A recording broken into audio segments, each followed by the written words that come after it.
Hi, and welcome to another episode of Hot Takes with me, the Silver Fox. John Nicolson, the SNP MP for South Perthshire, i.e. the MP down in Westminster, that foreign government according to Humza Yousaf, has said that Kate Forbes is a religious fundamentalist and that she is obsessed with sex, although it seemed to be the first thing that he went to when thinking of her, so perhaps she's not the only one obsessed with sex, or maybe it's just he puts Kate Forbes and sex in the same sort of category every time he sees her. It's kind of a bit creepy, really, isn't it?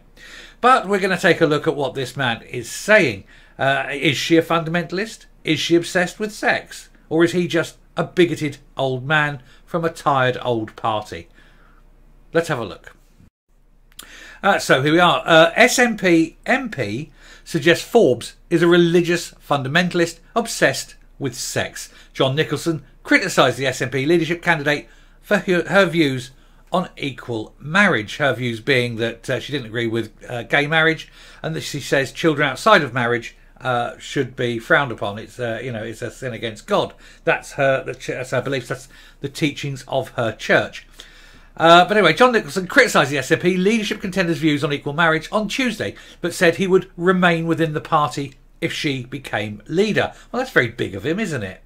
That's very generous of him. Let me just zoom this in a little bit so we can read it somewhat easier. Right, so during an appearance on BBC Politics Live programme, the MP for Oakhill and South Perthshire said he was listening very close to the candidate's arguments, but said he is yet to decide who to vote for. Asked about Forbes' views on equal marriage and children born outside of wedlock, Nicolson said, "I think she was entirely wrong to say that." But then he would, wouldn't he? So, coming up. I'm perfectly happy for Kate Forbes to believe whatever she likes. How very generous he is. I understand the church that she comes from.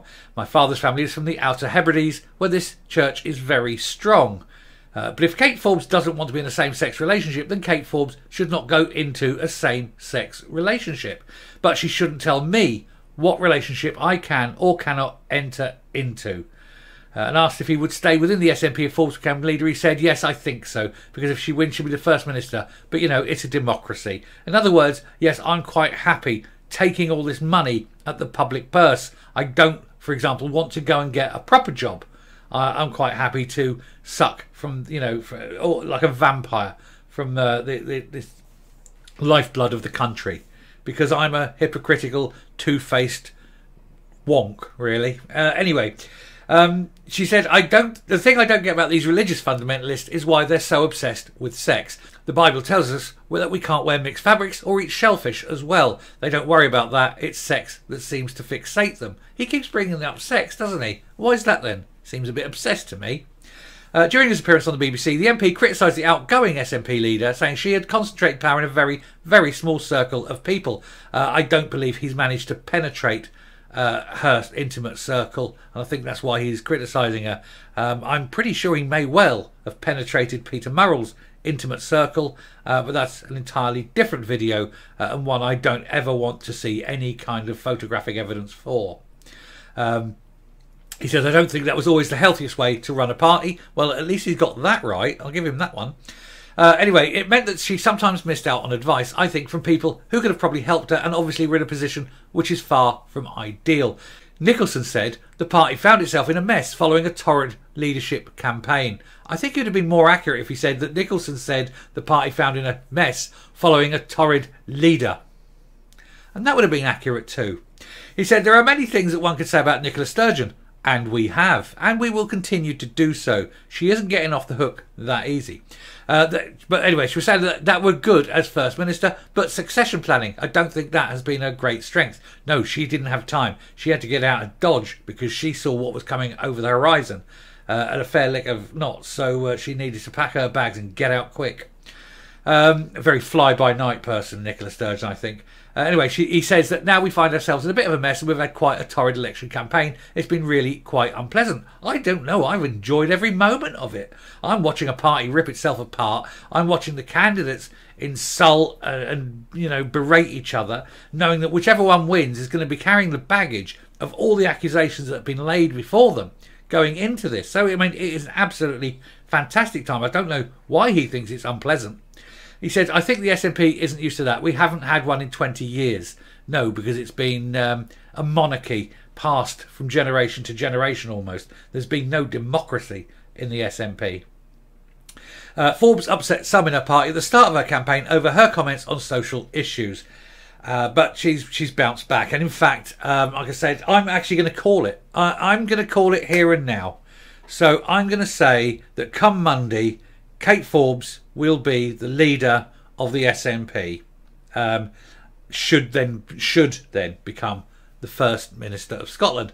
I'm calling it just basically on what I've been told about Humza and his numbers and the fact that he is struggling very badly. Its internal numbers apparently are showing that he just isn't going to do it, and that his campaign is running out of steam. People have caught on. He's been found out, basically. He's been rumbled. But anyway, I'm going to finish that, come up, and we'll round this off.